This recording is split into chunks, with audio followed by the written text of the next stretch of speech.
Good morning dear students. आज के इस वीडियो लेक्चर में बेसिकली हम लोग जो डिस्कस करने जा रहे हैं वो ये डिस्कस करने जा रहे हैं कि where does the photosynthesis takes place और total number of photosynthetic pigment कितने होते हैं। हालांकि हमने एनसीईआरटी पे भी डिस्कस किया। मैं एनसीईआरटी के जो लेवल पे डिस्कस किया हूं वो ऑलरेडी आप वीडियो देख चुके होंगे। अब जो हम लोग डिस्कस कर रहे हैं वो किसके बारे में डिस्कस कर रहे हैं, where does photosynthesis takes place. और ये जो होगा ये कंप्लीट किस पॉइंट ऑफ व्यू से होगा, ये complete NEET point of view से होगा स्टूडेंट्स। यहां पर ध्यान रखिएगा, हालांकि हम जानते हैं कि फोटोसिंथेसिस जो भी टेक प्लेस होगा वो किस पार्ट में होगा, green part of the plant में टेक प्लेस होगा, जिस चीज को अपन सिंपली क्या कहते हैं, क्लोरोप्लास्ट कहते हैं। क्लोरोप्लास्ट बेसिकली जो फोटोसिंथेटिक यूनिट क्लोरोप्लास्ट के अंदर होता है उस चीज को अपन सिंपली क्या कहते हैं, क्वांटोजोम कंसिडर करते हैं। क्वांटोजोम में तकरीबन 230 मॉलिक्यूल्स ऑफ क्लोरोफिल एनरोल होता है, जिसके हेल्प से बेसिकली क्लोरोप्लास्ट क्या करता है, फोटोसिंथेसिस कर पाता है। स्टूडेंट टर्म जो क्लोरोप्लास्ट जो फर्स्ट टाइम डिस्क्राइब किया गया था वो साइंटिस्ट का नाम क्या था, लुएनहॉक। 1679 में फर्स्ट टाइम डिस्क्राइब किए थे क्या, कि क्लोरोप्लास्ट नामक चीज भी होता है जो प्लांट में प्रेजेंट होता है। क्यों? क्योंकि ये उस समय तक काफी फेमस हो चुके थे अपने वो मॉडल से जिनमें इन्होंने बताया कि आखिर एनिमल सेल्स में सेल वॉल प्रेजेंट नहीं होता है, और कहा श्योर शॉट पे जाया जाए तो इन्होंने फर्स्ट टाइम लाइव सेल को एंट्रो करवाया था किसमें, इस पूरे बायोलॉजिकल वर्ल्ड में।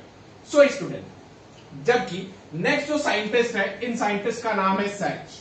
यस, ये वही साइंटिस्ट है जिन्होंने सॉल्यूशन बनाया हाइड्रोपोनिक्स का। नेक्स्ट सैच 1862 में क्या किया, इन्होंने फाउंड किया स्टार्च।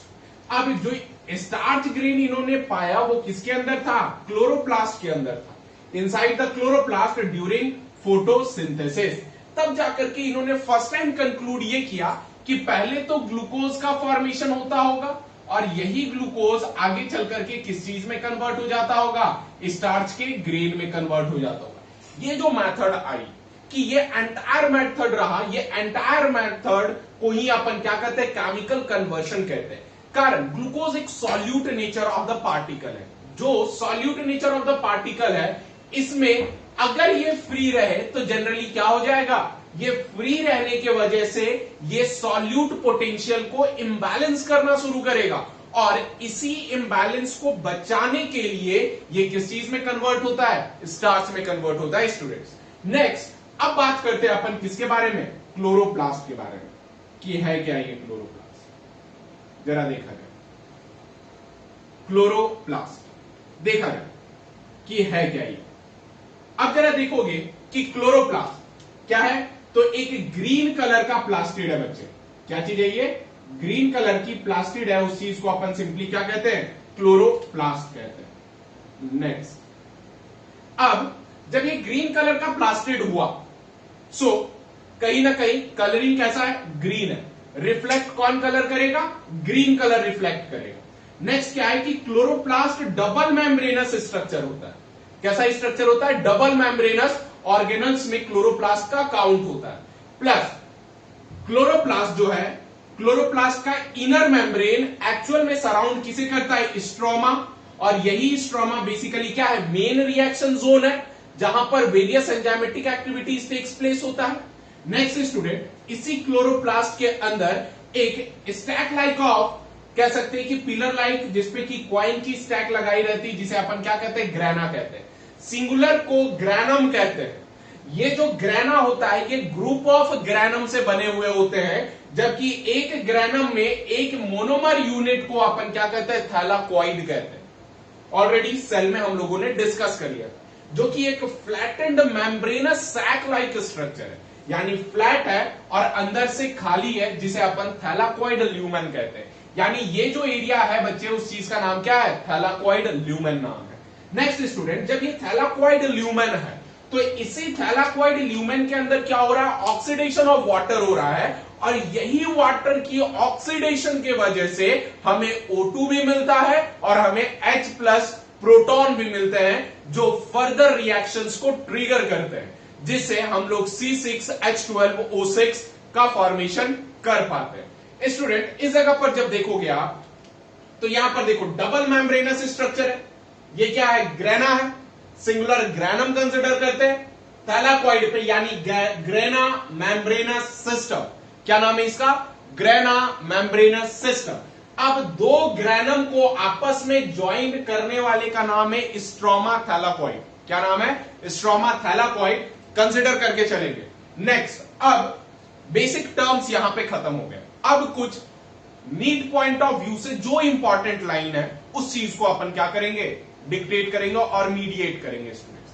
अब क्या है कि सबसे पहला ये दोनों के बीच में दिख रहा है, दोनों जो आपस में ज्वाइंट है, ये एप्रेस्ड पार्ट है स्टूडेंट्स। कौन सा पार्ट है? ये एप्रेस्ड पार्ट है, यानी आपस में जुड़े पड़े हैं। और एक साइड जो फ्री है, जिस चीज को अपन क्या कहते हैं? नॉन एप्रेस्ड पार्ट कहते हैं स्टूडेंट्स। क्या कहते हैं? Non appressed part.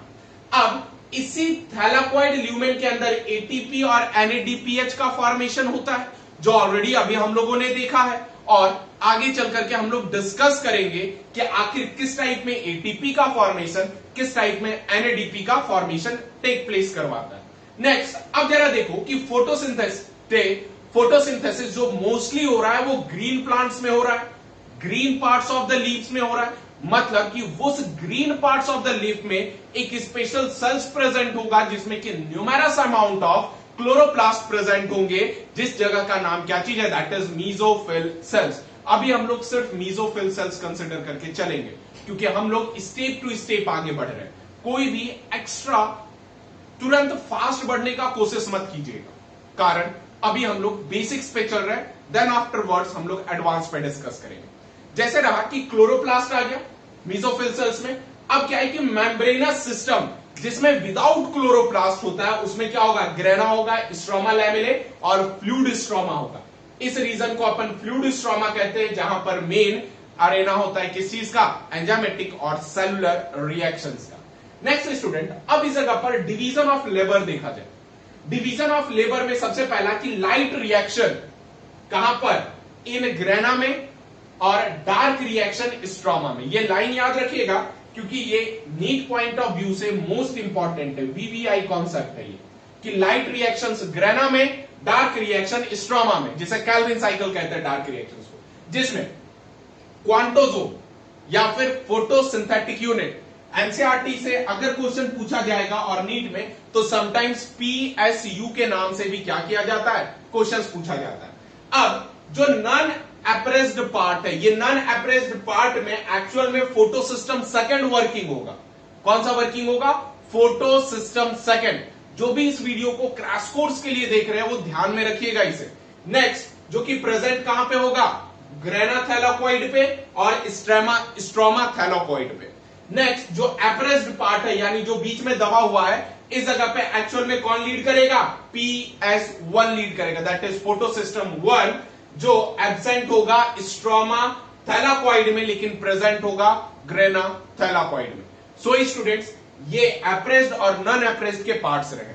आप एक बार स्क्रीनशॉट ले लीजिए, देन अपन रिएक्शंस की ओर क्या करेंगे? मूव करेंगे। नाउ स्टूडेंट्स, अब हम लोग जो डिस्कस करेंगे वो ये है कि मैकेनिज्म, रिएक्शंस मैकेनिज्म को अपन क्या करेंगे? डिस्कस करेंगे। सो रिएक्शंस मैकेनिज्म ये पार्ट इन्वॉल्व करता है, जैसे कि फ्यू मैकेनिज्म पे सबसे पहला NADPH+H+। क्या है ये NADPH2 जो डायरेक्ट टेक्स्ट बुक में मेंशन रहता है, उसके बारे में हम लोग डिस्कस करते हैं। जैसे अपन इस एंटायर स्टेट को अपन क्या कहते हैं? फोटोलिसिस ऑफ वाटर कहते हैं। क्या कहते हैं? ये फोटोलिसिस ऑफ वाटर। अब है क्या ये? जरा देखो, पहले तो वाटर है, वाटर से ही हमें क्या मिलना है? O मिलना, ऑक्सीजन। अब ये वाटर से ही रिलीज हुआ 2H, यानी 2 हाइड्रोजन है। 2 हाइड्रोजन आयन से बेसिकली 2 इलेक्ट्रॉन और 2 H+ मिला, ताकि रिएक्शंस बैलेंस रह सके। अब जो एंटायर इवेंट है वो क्या है? NADP से लगेगा, NADP+, NADP-, यानी इलेक्ट्रॉन ये रिलीज कर दिया। अब फिर NADPH आएगा, इस जगह पे H+ गेन करेगा और फाइनली किस में कन्वर्ट हो जाएगा? NADPH+H+ में हो जाएगा। कारण क्या है कि यहां से जो H+ निकलेगा, ये यही दोनों सीक्वेंशियल इवेंट पे क्या होगा? ऐड होता जाएगा। जैसे यहां पर देखो NADP है, अब इस स्टेप को आगे जाना है तो ये पहला H+ लीड किया, और H प्लस लीड करने के बाद फर्दर क्या हुआ कि दूसरा H प्लस भी ऐड हुआ, इलेक्ट्रॉन कंटिन्यूअस ऐड होता गया, 1 इलेक्ट्रॉन इसमें 1 इलेक्ट्रॉन इसमें।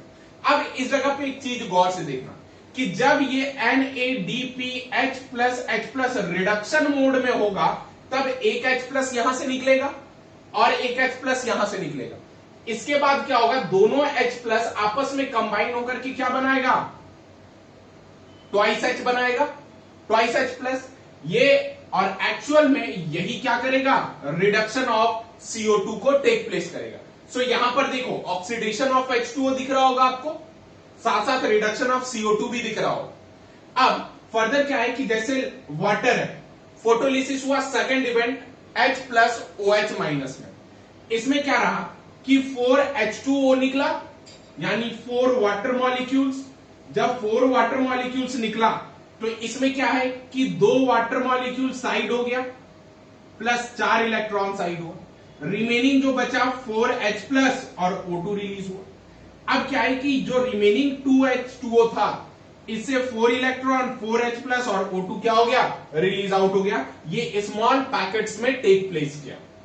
नेक्स्ट क्या है कि ये जो एंटायर इवेंट है पहला 4H2O का, इस चीज को अपन क्या कहते हैं, actual splitting of water consider करते हैं, और दूसरा जो है ये क्या चीज है, फाइनल रिजल्ट है किस चीज का, ऑफ द रिएक्शन का। नेक्स्ट अपन डिस्कस करते हैं मैकेनिज्म के बारे में कि मैकेनिज्म कैसे टेक प्लेस करता है। जैसे 4H2O है, 4H प्लस हुआ, इसी के साथ 4 हाइड्रोक्साइड आयन बना। अब नेक्स्ट 4 हाइड्रोक्साइड आयन ये वाला 4 इलेक्ट्रॉन रिलीज करके 4OH माइनस लीड किया, plus 4OH O2 plus twice H2O का फॉर्मेशन किया, और यही H2O क्या हो जाएगा, यूज्ड अप हो जाएगा। नेक्स्ट स्टूडेंट, एक्चुअल में जब इस रिलेशन को देखोगे तो वो ऐसा रहेगा कि 4H2O 4H plus 4 electron plus O2 plus twice H2O, ध्यान रखिएगा इसे। जबकि एनसीईआरटी क्या कहता है, एनसीईआरटी कहता है कि टोटल 24 H2O कंज्यूम होगा, जिसमें 24 इलेक्ट्रॉन रिलीज होगा, 24 H प्लस रिलीज होगा।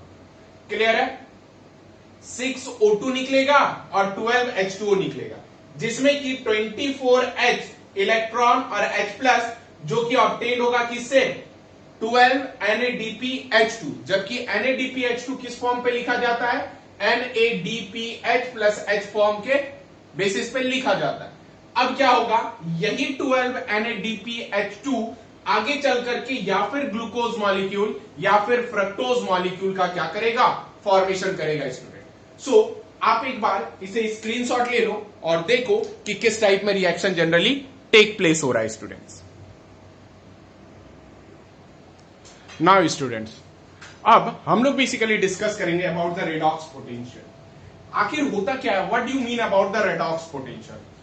बहुत तरीके से यह कहा जाता है कि जहां पे रिडक्शन और ऑक्सीडेशन दोनों साइमल्टेनियस टेक्स प्लेस करे, उस चीज को सिंपली अपन क्या कंसिडर करते हैं, रेडॉक्स कंसिडर करते हैं।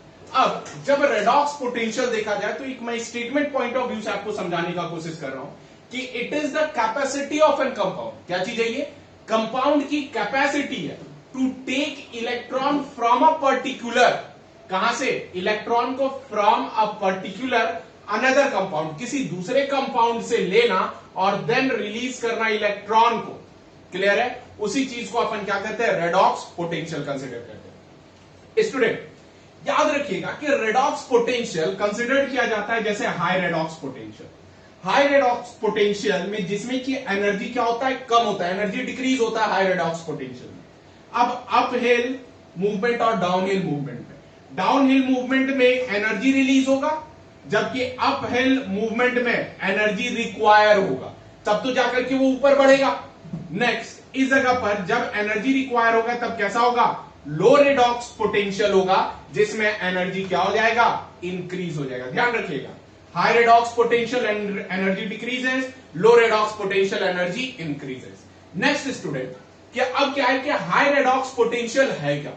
हाई रेडॉक्स पोटेंशियल अगर देखा जाए तो इसकी मोर कैपेबिलिटी होती है ताकि इलेक्ट्रॉन को क्या कर सके, इलेक्ट्रॉन को एक्सेप्ट कर सके, उसे अपन हाई रेडॉक्स पोटेंशियल कहते हैं। लो रेडॉक्स पोटेंशियल में इसकी जो मोर कैपेबिलिटी होती है कि वो इलेक्ट्रॉन को दे सके, that is low redox potential.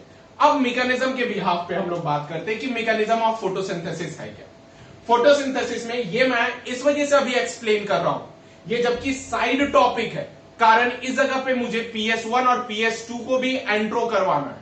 So student, जो मैकेनिज्म है फोटोसिंथेसिस का ये दो है, पहला तो लाइट रिएक्शन, दूसरा है डार्क रिएक्शन। लाइट रिएक्शंस कहीं ना कहीं यही सब सारे एंटायर इवेंट से मिलकर के बन रहा है।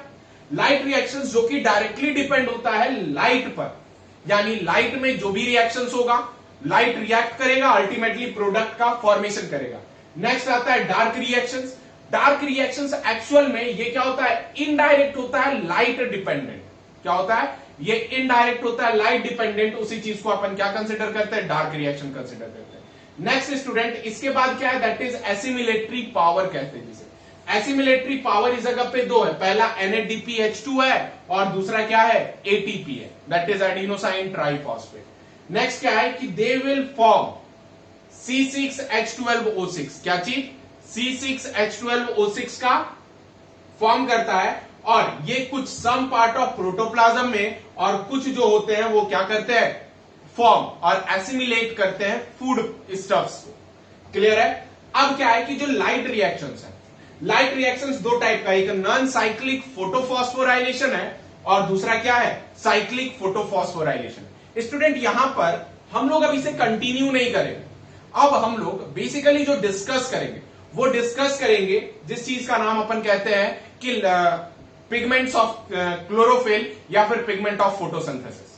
क्यों, क्योंकि यहां पर अगर अपन आगे बढ़ जाएंगे तब हमें पिगमेंट और लाइट रिएक्शंस और लाइट हार्वेस्टिंग कॉम्प्लेक्स के बारे में नहीं पता चलेगा। सो हमें काफी ज्यादा परेशानी हो जाएगी। लास्ट वीडियो में जो भी पूछे गए क्वेश्चंस हैं फिर से मैं दे रहा हूं, कमेंट मैंने पढ़ा, कुछ सेटिस्फैक्टरी कमेंट्स नहीं मिले, इस वजह से मैं उसका आंसर अभी रिलीज नहीं कर रहा हूं।